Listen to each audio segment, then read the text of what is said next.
intellect, let's say, is a mathematician or a musician, or is very prolific in his writings, he can write books and he can become an author, he can get something. But what about a genuine spiritual seeker? And he's not got too many gifts, but his soul is noble, absolutely noble, pure, innocent. Now, how do these people survive in a world which is brutal and ruthless in the dispensation of food and basic necessities of life? We are not in one of the kibbutzes, or we're not in the Soviet world where the state takes care of you. But don't you think these people must be protected and they must be cared for? Yeah, I think so. I think, it just appears to me that very often life itself has its way of arranging for all things. If you connect with life. If you connect, If one is indifferent, then life won't bother about you, I think. no, you're living, so you're still connected no matter whether you're trying or not. Okay. And I say that because I had my own brother, a brilliant person. He was someone who just, thought. He lived in a world of thought, and very high thought, Okay. to the point that he felt that he was disconnected with very much of what was going on in society. He was a teacher. He stepped away from that and made a determination that he was going to live, I guess, like the sparrows live. Oh, And what that resulted in was what we would describe as homelessness. okay. I couldn't understand it. He's a Yale graduate. Well, I couldn't understand even how homelessness works. How do you not have? So I would be with him frequently. He was in Colorado, and he would walk me through his world. And what I saw was, there's a world within the world. What we see of the world is what our capacity determines our perspective. That's all that we see. But there are stations and levels, and in the Bible there's this thing where it says, "In my Father's house there are many mansions." Yeah, I know about that. We're here looking at a specific thing. We're dwelling within a particular mansion. Right. But there are those other ones, Yeah, that we Mother don't know them. Teresa was picking up in the streets, Yeah. who were experiencing divine love through extreme poverty and illness. They were touched. So, what I think is for us to do is to live fully Right. the life that we inhabit. Yeah, right. And then that opens us up to all things. We have Right. opportunities to serve. We have opportunities to grow. And ultimately, there is this, it is possible, even if momentarily, to dissolve into that ocean of awareness that then colors everything that we do. Krishnamurti says in one place, then you don't have to take care of life, life will take care of you. Exactly. Now, I think that is one possibility. It's happened to me many times, Of course. that I don't struggle at all in thought, because that struggle came to an end long, long ago. And then miraculous things happen, and it is even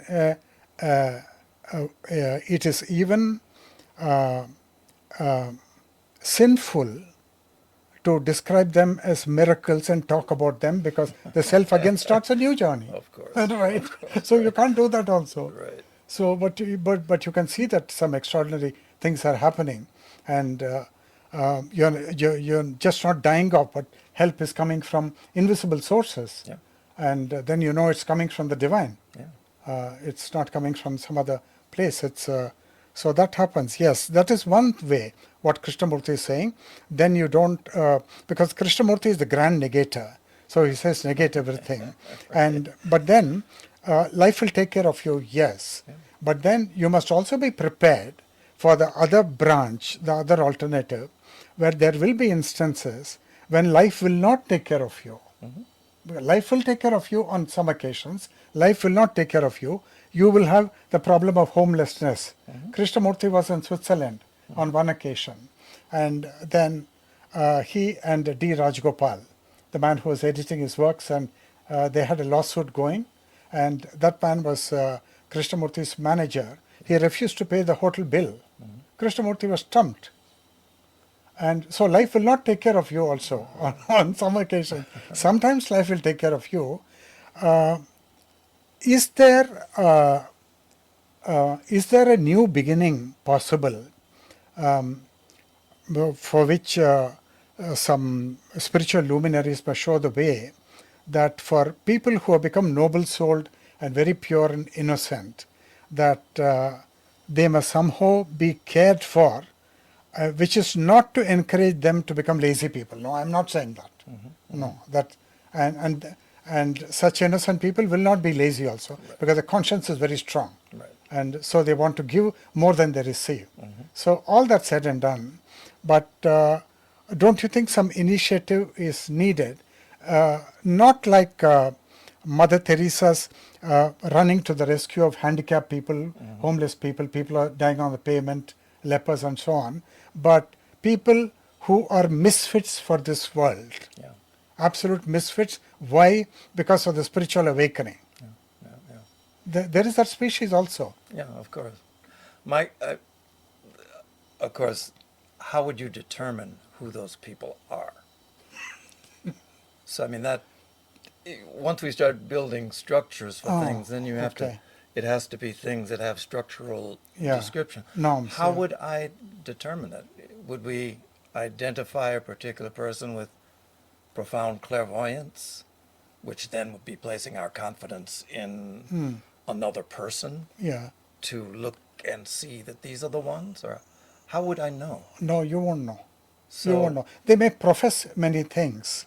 So they may profess some things which can serve as bona fides in their applications, but then there is no way to tell whether it is genuine or it is a very subtle game of survival. There's no way to tell. Which is why, we, in this whole idea of study, meditation, service, which, quite honestly, those are words that I've moved away from in the sense that it seems to say something. Everybody knows what study is. We think. But study, when applied to the inner life, isn't just reading a book. No. It's about activating the higher aspects of the mind. If it happens through a book, wonderful. But that's study. Meditation, everybody will tell you, I'm sitting down, I'm watching the breath, I'm doing what Patanjali told me, I'm meditating. But unfortunately, with age and with position, you come across you see too many things. Yeah, right, correct. And part of what you see, lets me know that, no, you're saying the word meditation, Right.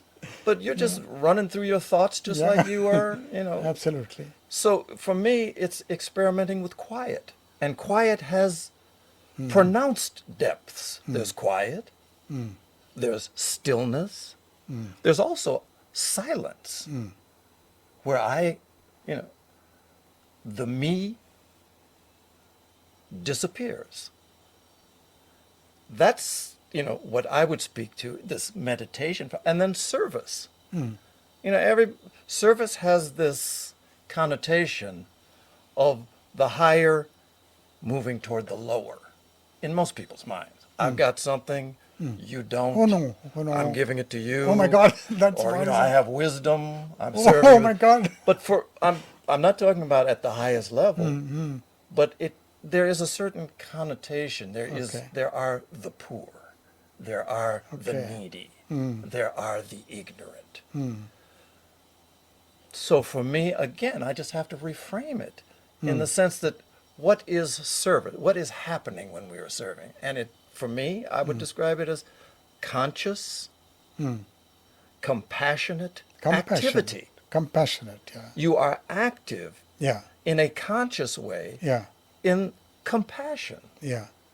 And so these are the three things, Yeah. there are this basis, this golden triangle, Yeah. just reframed again in language. Yeah, it is framed in Language language. degrades over Yeah. time. But as you say, meditation is often very mechanical Yeah. and robotic activity. So Krishnamurti would just dismiss us outright. But he asks us to watch the movement of thought, the movement of the self, which is always building empires, piddly little empires or grandiose empires. Right, same Even thing. nations are building Yeah. grandiose empires. Yeah. So Krishnamurti is asking us to watch so that that empire, that tower of the self, will crumble down. And that's the tower of the Babel. It's the tower that the self is building, some grandiose thing, and in it is implied huge separation and huge division, and we want to be recognized, we want to be famous, and we are unique. And last night I was talking to Gemini 3.0 about Babel, and because it just came to my consciousness, and it said that it is the hubris of the collective pride that we want to achieve this, and for the sake of a grandiose achievement, we will build. So the tower represents that. That is my achievement versus your achievement. The achievement of my people against the achievement of some other people, some other religion, some other nation, some other language. So it goes on like this. So ultimately, I think the Tower of Babel is the tower of all civilization, and it's the tower of thought itself, is the tower of the self, which is not a nice thing if done recklessly and limitlessly with excessive greed. It's not going to be fruitful, No. as the biblical metaphor brings home to us very beautifully. Oh, it's beautiful, yeah. Beautifully. Yeah. And while discussing with Gemini 3.0, I realized that modern man is not actually, he cannot understand the scriptures. Whatever scriptures, it could be Christian scriptures, it can be Hindu scriptures. And because he must become totally devoid of the self for him to begin to understand the beauty and the depth of every religion. Right. And as long as the self is there, you won't be able to understand, and you'll take pride in saying that you're an atheist, you're an agnostic, and you're so independent in thought, and you're a power unto yourself, and you don't don't need the helping hand of religions. Yeah. It goes like that. It's human nature at its current level. Yeah. Yeah. Which can be extended. That's the beauty of it. Yeah, right. And yeah, so I could connect the Tower of Babel with what Krishnamurti is saying, and it turned out that it is the confusion of tongues which comes in the Tower of Babel is A and B, they talk to each other, and if their egos are very strong, A's ego is very strong, B's ego is very strong, then, as we see in life so often and in the newspapers, the communication breaks down, they just can't talk to each other. Such a simple thing. Right. You can't say good morning. Right. You can't say it because it's so strong. The pride is so strong, the hurt is so strong, the egoism is so strong. And therefore everybody is at the individual level and at the collective level building this tower of isolation, this fortress of isolation. And the purpose of dialogue seems to me that we have to deconstruct this tower, and we have to demolish it by realizing that the power to demolish is also within us. And the power to demolish our individual towers and in which we take pride so much. I achieved so much. My company had a turnover of $16 billion or whatever it is, annual turnover. So that has to be, and dialogue has a way of pulling it down. Yeah. And I think in that sense, dialogue is very necessary for all of us. So the next question is, I'm going very slowly, that you travel around the world, Tim sir, and you have met so many kinds of people with so many kinds of faith and so many kinds of human problems. Have you met with religious teachers, starting with Madame Blavatsky, who is the founder of the TS, placing a very strong censure against language, alerting us to the danger of language. And because if you are not sensitive to language, then through language we can fight, we can have a lawsuit, we can have a very ugly street brawl, we can have, and finally shoot each other. Well, it's happening all over. Yeah. It's happening. Who are the religious teachers who taught humanity the danger of language? I think they all tried, but we're slow learners, it seems, Yeah. and we require certain types of lessons, it seems, to kind of make the point. I was reading something by, I forget the man's name, but he says it is, through crisis that we see life at its most brilliant. And we engineer countless crises for ourselves as individuals and for ourselves as a human family. And now, of course, the scope and the reach of human activity is such that we're talking about for the planetary life itself. We engineer crisis moments.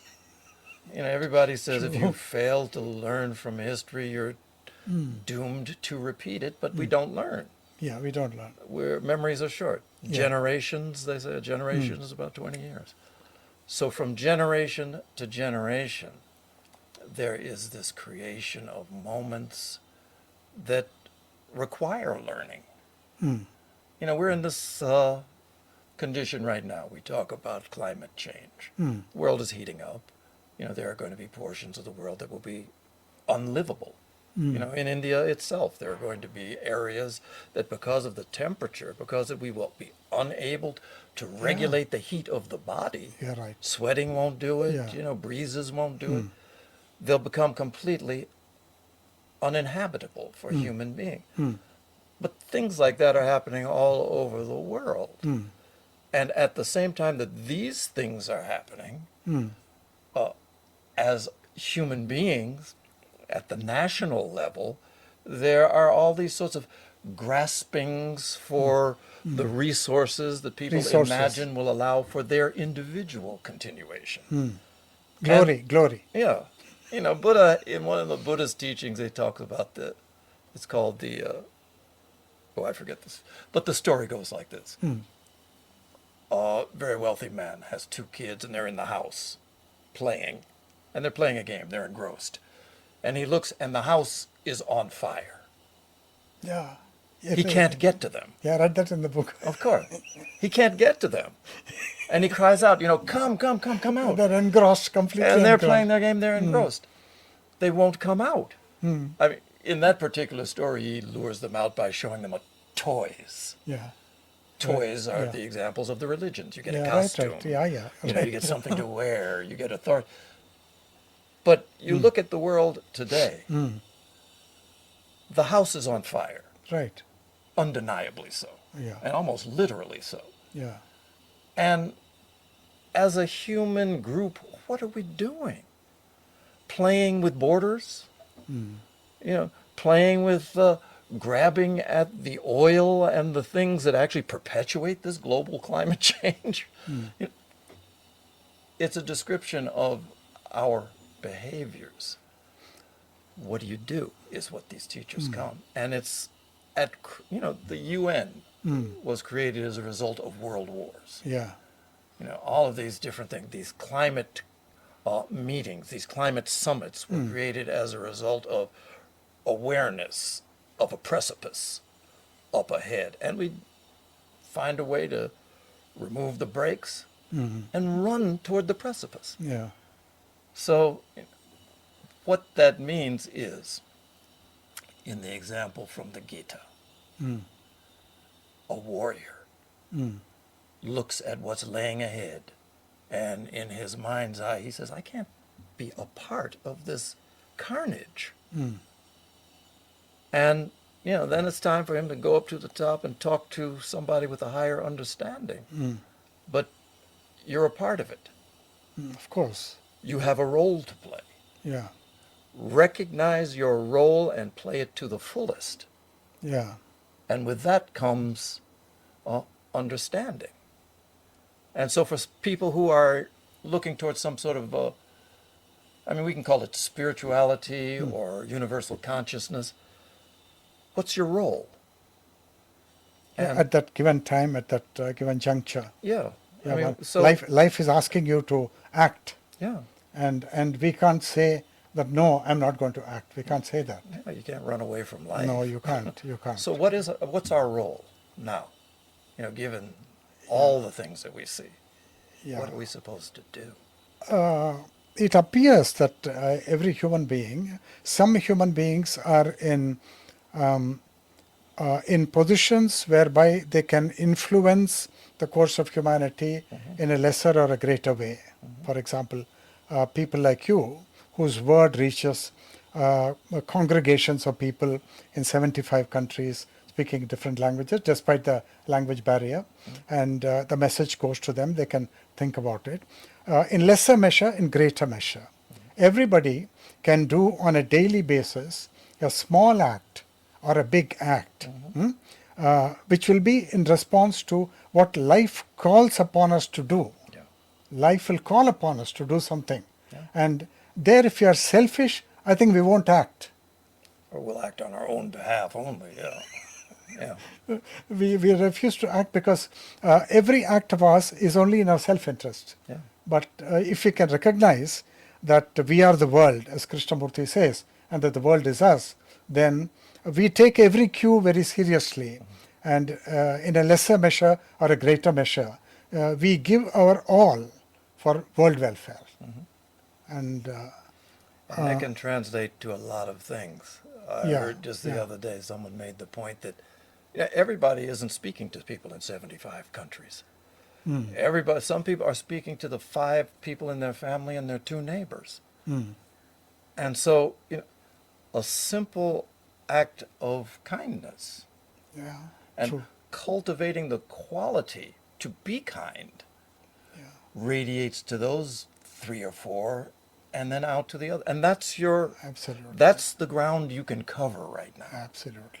So in a way, when we speak, those are the folks that we speak to, because the ones who have the highest understanding, they don't need to hear from me. you know? What do I need? What can I tell But Arjuna this after his spreads like conversation? waves, Yeah, like waves. From 4, it'll go to 400, yeah, it'll go to 4,000. That's all. And it's an immeasurable thing yeah. because we can't stand up and ask the question, Tim sir, now tell me, I have done my bit. Is it enough? That is, I'm asking you a reason for inaction because I'm self-centered. Yeah, that's right. So if you praise me and say what you've done is very good, then I'm not going to be Yeah, I'll take a generous break. the next time. Yeah, go to the beach. I'll tell you this, and it should, in a way, it kind of conflicts with a lot of the views that I'm exposed to. Oh, Now there is so much focus, it's almost unavoidable, on darkness, on evil, on all of these different sorts of things that are apparent. It's going on. And so much so that you have, it has kind of like a suppressing effect on elevated thought and action. But, quite honestly, my view, the long term will tell whether I'm true or not. We're living in a wonderful time. I think so too. Yeah. This is a wonderful time to be alive because the need is so pronounced. And because, there is in this world, mostly unseen, there is already a network of high souls True. who are doing their work in their given places. true, And, true. crises will come. It will wash over all of us. But then there's a foundation Yeah. that's there and that's Yeah. growing. True. And to be a part of that, Yeah. which this is like the commitment. This is what I feel I'm a part of. Absolutely. Absolutely. And to go back to at a point you touched earlier, Krishnamurti's 10 people, if there were 10 people, Yeah. then you actually staked a claim. And now, if we look at it very impartially and then move to the later decades of your life, then you see that that intention was very pure, and that intention is what has actually made you. Now, Yeah, with each that person. intention is to completely give yourself away, to totally sacrifice yourself. Because what does it mean to serve humanity? You have to be self-sacrificing. Yeah. Otherwise you can't. I mean, the whole teaching of the Gita is that this world is built on sacrifice. On sacrifice, yeah. Yeah. And so you said, I want to be one of the 10. I Yeah. think that's very crucial. And that's on the positive, on the high side. And yeah, you were saying about that a lot of people are talking about darkness and evil, and there's not enough about the greater good that humanity is capable of, and that we've got to dwell on that as well. Yes, but there are also a lot of work is going on, Yeah. but I think the people who are on the evil arm, they're very active. They're very active. And the problem with goodness seems to be that goodness, because it is sattvic, it is not rajasic, it is not tamasic. Tamasic is very dangerous. It is because it is sattvic, it is too gentle, it is too pious, it is too contented, and therefore that gives a license for the evil forces to go on a rampage. And that is why I was saying that good people also must open their mouth and they must speak, Yeah. and they must act to the extent that they can. They may be wiped out in a storm, but doesn't matter, I think. Because the good must, because the whole of the Mahabharata war is that it's an attempt on the part of Krishna to make his perception felt by the world and to do his bit to destroy evil in the world. He could have been passive, and it's not my country, let them go to dogs. But he didn't say that. No. And